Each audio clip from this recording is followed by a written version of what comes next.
City of Death equals good.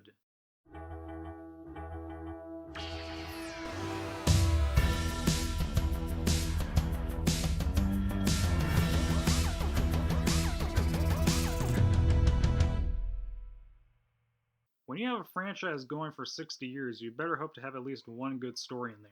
And ideally, you'd have a tricky time selecting just one to talk about for the occasion. City of Death seemed an ideal choice, however, not only for being my favorite classic Who serial, but for also being a bit of a diamond in the rough of sorts. Seasons 15 to 17, aka the Graham Williams era, is a fun time to be certain, but it didn't quite have the consistent story quality of the preceding Hinchcliffe years, which they tried to distance themselves from with less horror and more frivolity. However, within this period lies a story which not only received the highest viewing figures in the show's history, but consistently ranks among not only the top Tom Baker stories, but across the tales from the whole show. As I view it, the story is very much a distillation of the era's strengths, namely the wit and silliness pushed further by season 17's script editor Douglas Adams, integrated within a stronger plot and production values than was standard at the time. This is best embodied in having the story set in contemporary Paris, France, keeping things bound to a grounded setting to allow the wordplay and general shenanigans to really stand out. The Doctor and Romana roaming around the Paris streets, taking advantage of the show filming outside the UK for the first time, stands amongst other iconography of the serial, including the alien Jaggeroth in his stylish 70s suit and Tommy B's grinning wave. These moments help create a great vibe throughout the whole thing, which makes it continually enduring.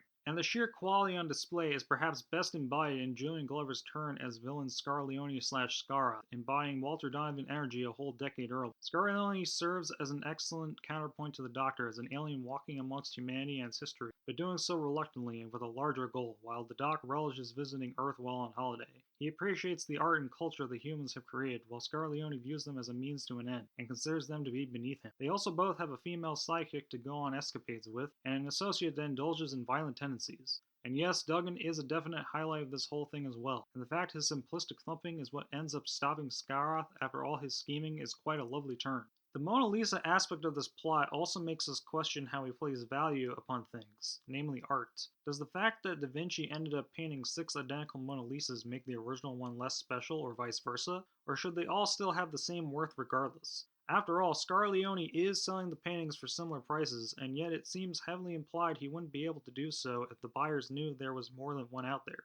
In a similar vein, it makes me wonder if City of Death would be as special if there were a lot more Doctor Who stories like it. However, even if there were, I don't think you could quite recreate the unique vibe of this story given the very specific factors of its creation. And if you think about it, there are thousands upon thousands of copies of these episodes out there, and while that may not mean it has much worth in terms of rarity and collector value, I think it definitely has worth emerging from the experiences and virtues the viewers gather out of it, both generally and with each individual's experience of it. Now, the John Cleese and Eleanor Bron cameo does poke fun at the idea that art critics can reach conclusions that are probably unfounded. The TARDIS being left in the Louvre was obviously not intended to have some artistic intention after all, but regardless, an individual's takeaway from something can still have merit even if it might not have the strongest basis. One can certainly question to what degree the writers wanted to comment on people's perception of art, or any other potential themes, but even if an interpretation wasn't intended, if you can back it up with something in the work, it's probably worth exploring to some extent.